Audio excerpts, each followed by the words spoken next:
This is the politics of everything, and I'm your host, Amber Daines. Welcome to the podcast where we want to discuss the politics of everything, from money to motherhood, nutrition to narcissism, startups to secularism, the environment to equality, and much more. Our guests are experts in their field or topic of choice, even if you've not yet heard their name. This is a bipartisan podcast, so while we love exploring varied views and get a buzz from a healthy debate, by no means is this a one-sided forum for any one political view. So please listen up and enjoy the politics of everything. Jenny Lacy is best known professionally as a video marketing strategist, copywriter and speaker. She's got over 25 years of experience presenting to audiences of all shapes and sizes across diverse industries. Her online brand is called The Visibility Coach, and her website is brimming with ideas to bring your video marketing ideas to life from the ground up. What Jenny doesn't know about presenting with impact and crafting powerful messages isn't worth knowing, so she says. A solo mum to 3 teenage boys, she can be found at co-working spaces and cafes, avoiding taxi driving gigs and crimes against personal hygiene, which I found very amusing. Here she is unpacking the politics of expertise and explaining to us what it means to her and how we can all claim it for ourselves. Welcome, Jenny. Oh, hello. Welcome. Thank you so much for having me, Amber. Excellent. So we're going to go back to your childhood. When you're growing up, did you have a particular memory of your childhood in terms of, you know, what you thought you'd be when you grow up? Was it a typical Aussie childhood? Was there anything fascinating or different about your childhood experience that might give us a little insight on who you were as a kid? I am the youngest of 5, and my parents are from very old families. So I think my dad was probably 43 or 44 when I was born. So we were always I was always left to my own devices by then because everybody was working. My siblings were older, and I had a really adventurous, fun childhood. I was always out and about and riding my bike, meeting my friends, playing a lot of sport, pretty adventurous and very social. And I think that comes from being from a big family too. So, yeah. So very noisy, very social, very lots happening all the time, I can imagine. Absolutely. Very different to my experience. I'm a solo child. So even the fact I've got 2 children now, I find it so noisy because I wasn't used to that. Yes, it can be a shock. So did you have a career dream when you sort of got a little bit older, and did you pursue that? I always thought when I was in primary school and in early high school, I always thought that I would be a performer or I would be a teacher. And interestingly, I've kind of ended up being a bit of both, which is kind of nice. But I thought I was kind of destined for the stage because I do like, telling a good story and being the centre of attention. But that really didn't happen in high school. I was academic but pretty sporty at high school. So I always felt that whatever I did, it would involve lots of other people. And that's exactly what's happened. So it's good. And did you go on to study, and did you have an early career in corporate? I mean, what was your early career experience like before you sort of found your niche and what you do now? So I started out in customer service, sort of local government, but really when I ended up in corporate in Telstra was really when everything kicked off, and I started facilitating big groups of people through organisation change and development. So all my qualifications, I have a master's in professional education and training and graduate diplomas in business and a Bachelor of Business, and all of that was essentially about affecting change in an organisation through learning and development interventions. And so that career really lasted until, so I've been a contractor since 2000, and I did my very last corporate gig 3.5 years ago. That's interesting. So what lessons did it teach you, that early career? Did it prepare you for what lay ahead when you set up your own business? Was there things that you thought, hey, I never want another boss again, or I want to work with people only that I've chosen? I mean, was there anything in it for you that kind of sowed the seeds of what the foundations of your vision for your business might be? No, actually the opposite. I honestly, before I had kids, I honestly believed that my destiny in corporate was going to be as a general manager of either the customer service sort of culture in an organisation or in organisation development. And it wasn't until after my eldest son was born in 1999 and I wanted to go back to HR and training. And I did that for a really, really long time. So I just kept doing contracts as they came up. I did them and, just sort of usually worked with people I already knew. And did a bit of instructional design and all that sort of stuff. It wasn't until the contract to end all contracts, I like to call it, that happened 3.5 years ago when I realised that I actually didn't have to work with people I didn't like anymore, that I could actually choose, and that I had the right to perhaps pursue a dream of owning my own business and running my own race. That was really empowering. I was a little bit depressed about leaving that corporate world, but I got to tell you that it was a pretty horrible experience, that contract, and it really did totally change my mindset about what I was capable of doing. So getting back to our topic for today, what does being an expert mean to you? I mean, I know Malcolm Gladwell very famously said it's your 10,000 hour rule. Once you've done 10,000 hours of whatever it is that you profess to be an expert in, then you can really claim it. Is it about the time on the tools? Is it about a mindset? What is it for you, that expertise? I highly value expertise, which means I am more likely to value competence in other people and actually go to an expert to get things done than try and do everything myself. And I think as a business owner, that's actually not a bad mindset to have. I think expertise is a passion for a particular niche or topic or area of study or whatever, and being really immersed in that. So for me, especially in the last 2 years, for me that was about learning, taking what I already knew. So I really value the expertise I have in corporate, L&D and consulting skills, taking those and saying, how can that fit and work for me in, the 21st century when most of us are online? What expertise can I bring to the table to help other people build their business? So I think it's about being really immersed in it and kind of living and breathing it, testing it, trying it, implementing stuff, failing potentially, going back and measuring, really being in it. That's what I think brings the expertise. And of course that means you're doing the hours as well.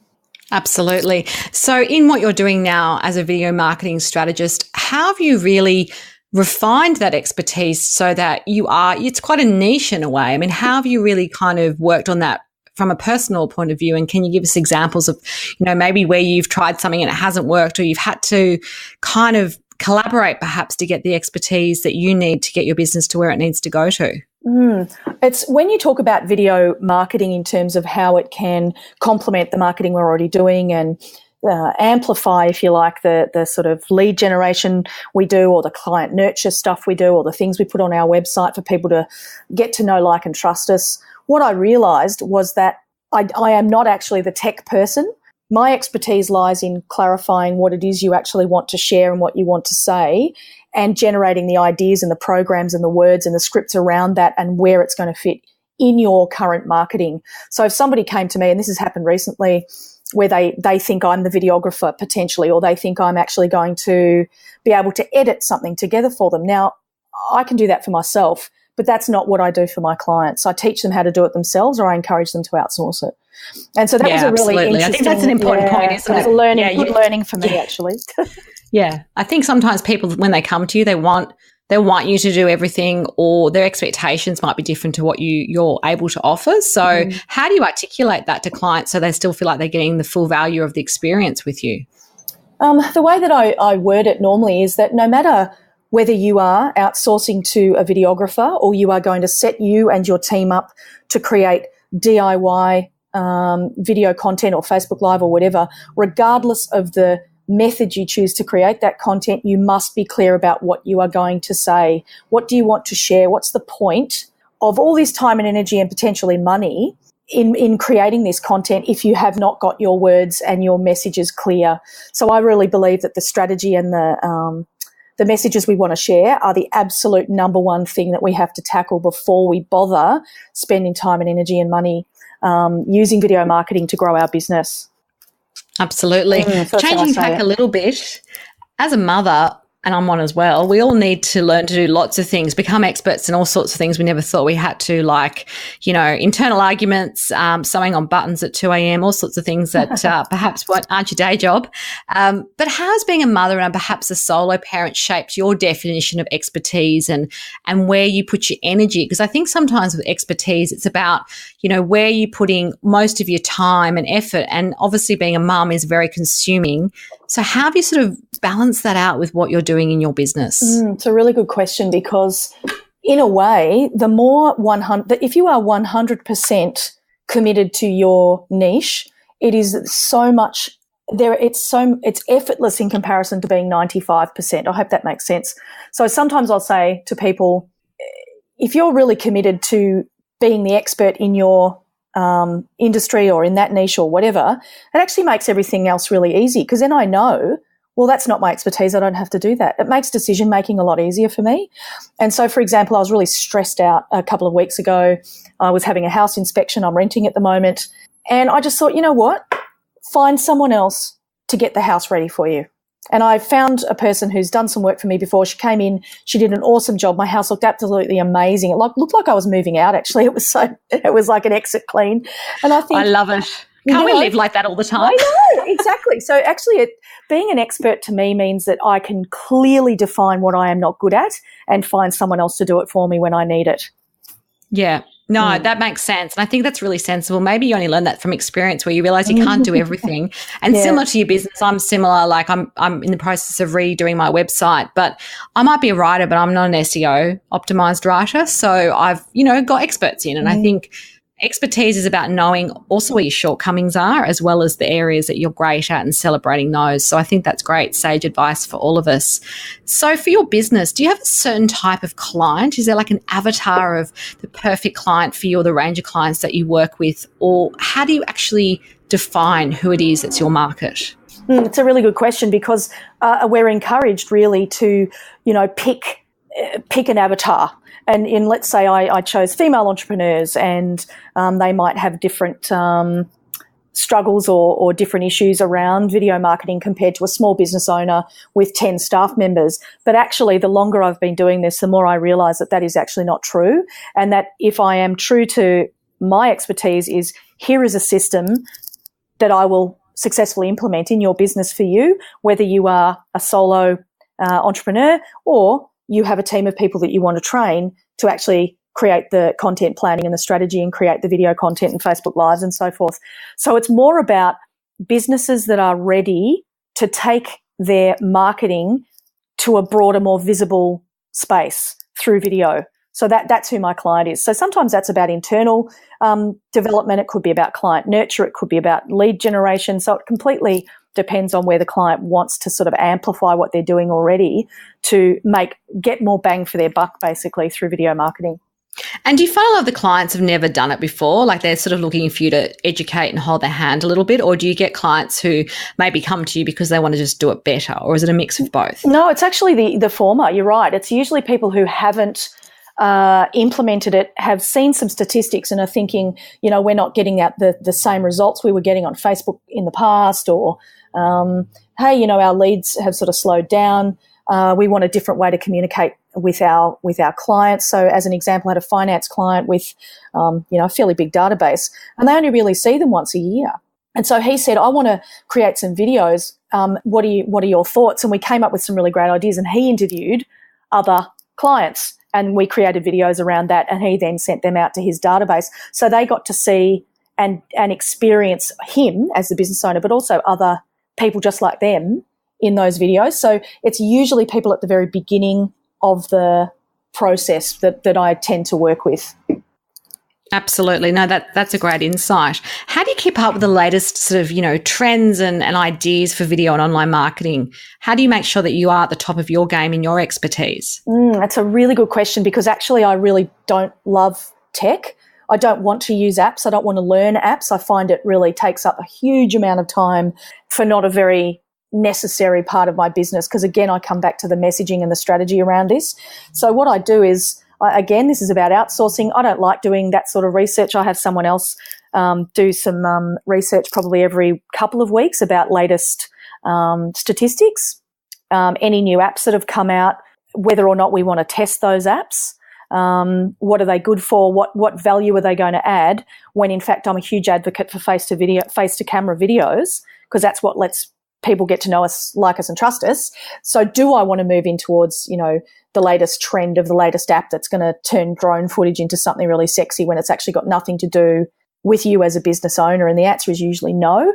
But people say, oh, have you seen this thing? And I can honestly say, yes, I have, but I don't believe I need to use it. Does that make sense? It does. Absolutely. No, that's a fantastic perspective and a way in which I hadn't thought about that before. So that's really interesting. And I suppose I'd be curious to know, as an expert, as someone who sounds like they like the process of learning, do you actually collaborate with others on this journey? Like, are you interested in sort of skilling up with seminars, reading, formal education? How do you make sure that what you're doing always has a bit of freshness to it as well? Because I think sometimes in our own businesses we can get quite stuck and we don't really move forward because we maybe don't need to, because until the sales funnel's kind of drying up, we sort of don't think about it. So for you personally, how do you make sure that you're stimulating yourself but also doing the right thing for your clients as an expert? I'm a lifelong learner, basically. So there is always something going on in my own personal development and learning. So I gravitate towards people who are very generous with their programs. If anybody, says, oh, yeah, I'm going to spend thousands and thousands of dollars on this person, but I don't actually get access to the person, I find that really pretty awful. Yes, it's a very ordinary experience, isn't it? And a lot of people do. Amazingly, people do spend ridiculous amounts of money on coaches that aren't going to support them and be there for them on a one-on-one sort of authentic level. So for me, it's always about networking. So I spend a lot of time with a lot of people, listening to what they're doing, asking questions, seeing what their, concerns and their challenges are in their businesses, not to coach them, but just to learn where everybody's at and sort of support each other. But also my own personal development. I invest a lot of money in my own personal learning and have done since the beginning. And I encourage everybody to, ask around when you're looking to spend money on a coach or something so that you can pick one that really suits you. And it sounds like you may have had your own experience with coaches or, those formal kind of business training experiences. And maybe you've got a cautionary tale for us as well that you could share about that experience. Or was it a positive experience for you, but you've just witnessed others maybe going down a path which hasn't come to fruition in any sort of tangible results, which I have to admit is very frustrating when you watch people spending, $5,000-$10,000 and then they're exactly where they started, really. Yeah. And do you know what? It's like buying a gym membership and assuming you're going to get fit. That's how I look at it. I think, if I know from experience, I have spent money with coaches early on. So probably 2 years ago was the most money I spent. And I was very early on in my tech sort of journey at the time, and I was not ready for what they wanted me to do. So they were very sales funnel driven and click funnels and so forth. And, looking back, that they were trying to steer me in a very clear direction that I simply was not ready for. And I just think when people go, I want to, go and see a coach, I need some coaching, I'm really clear about what's the outcome that you are looking for. Because if it's just sort of general business acumen and maybe getting a really clear picture of your business plan, then that's a completely different coach to the one that is a sales funnel coach. And so I just really encourage everybody, it's super important to invest in our own learning, I believe, because obviously that's my bias, but just be really wary of how much money you spend and where you spend it, and ask around with trusted people too to find out what others have found value in. I think you're right. There are different coaches, and I've had a really positive experience with a business coach for many years, but it was definitely a period of my business. It was a time of, a lot of change, and I was changing where my expertise was focused, and she was great at really, because she knew me a little bit from, earlier years. I felt like it added something different, whereas I've gone to seminars where it's all been about, the one-to-many sort of process of coaching and mentoring and ideas, and it's felt very like there's nothing in it for me, and it sounds quite egotistical, but I think we go to these things wanting something for ourselves. If we take a day out of the office or we're spending money and time, we are looking for something a little bit more customized. And I suppose when you're an expert in what you do, you want the other experts to honor their agreement with you, if you like. So I think that's good insight into how to actually process that information. So in terms of your own experience, is there any special people in your life that have sort of taught you some exciting or major lessons that have stuck with you and maybe you keep coming back to, and they don't have to be well known, but are there sort of maybe one or two people in your life that have really helped you on this journey of expertise? Absolutely. There's several, but I think that, again, when those experts are around you, walking the talk and actually applying things in your own business for yourself is a really good lesson. And I've found lately that a lot of the things that are coming out of my mouth are also things I'm supposed to be doing for me.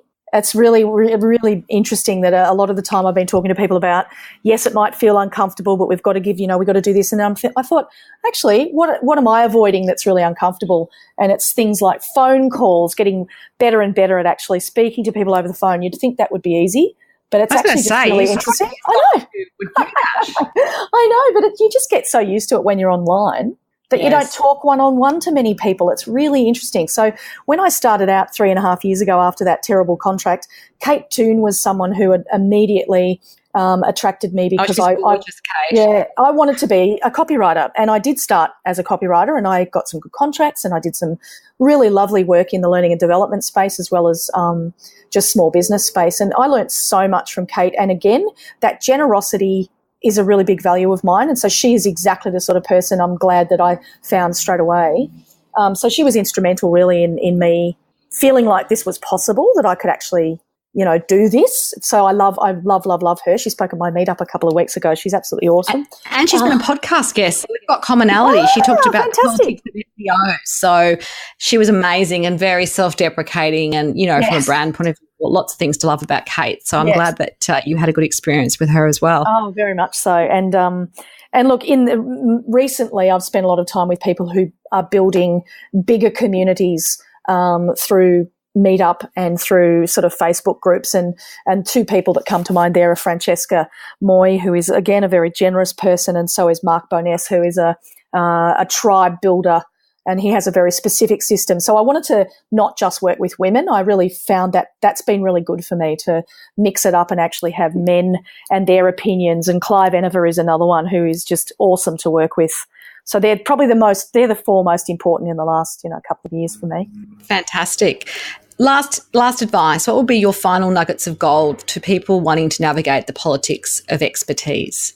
I think we have to trust what we are actually really good at and accept that we are actually good at it. I think there's a lot of people go, oh, yeah, I don't mind doing that and I'm all right at that, and as though there's some arrogance in saying, actually, I am really good at this stuff. I'm really shit at a lot of other stuff, but actually I'm really good at this thing that I really like doing, and kind of owning it. Because once I liken it to sort of shaking off a really nice beach towel and getting rid of all the sand that you don't want, all the stuff that doesn't serve you, that you don't like, but keeping hold of the nuggets of expertise that you actually really love. And when you think about them, they make you feel really good, that you are actually achieving things, that you felt really great when you were working in that space. Bring that with you. If you've got to redefine what you want to do, that's fine.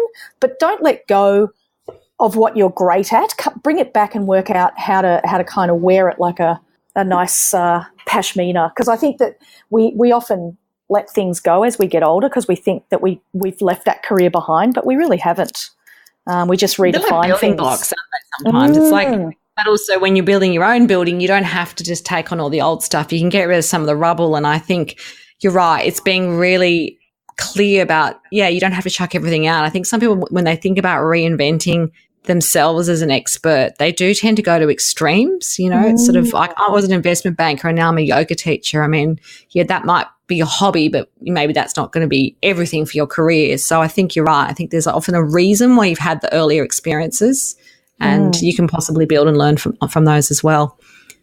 Yeah, no, I love, seeing people really step into it. And that was a big lesson for me, that I hadn't left that behind, and actually I don't want to leave it behind. So even though I don't want to work in corporate learning and development, there is a huge amount of expertise in that 25 years that I now give to clients in a different way. And I just really encourage everybody to do the same. Perfect. Well, if you do want to connect further with Jenny de Lacy, there will be some details and show notes at the end of this recording. You've been listening to The Politics of Everything. Until next time, keep well. Thanks for listening today. If you've enjoyed The Politics of Everything, we thrive on feedback. So please add a short review and share the podcast with your network, your friends and family. I'm also always on the hunt for fabulous new guests. So if you've got a view to share and an idea how to get our listeners excited, please email me at amber@bespokecomms, that's BESPOKECOMMS.com.au, and we'll be sure to get back to you. Until next time.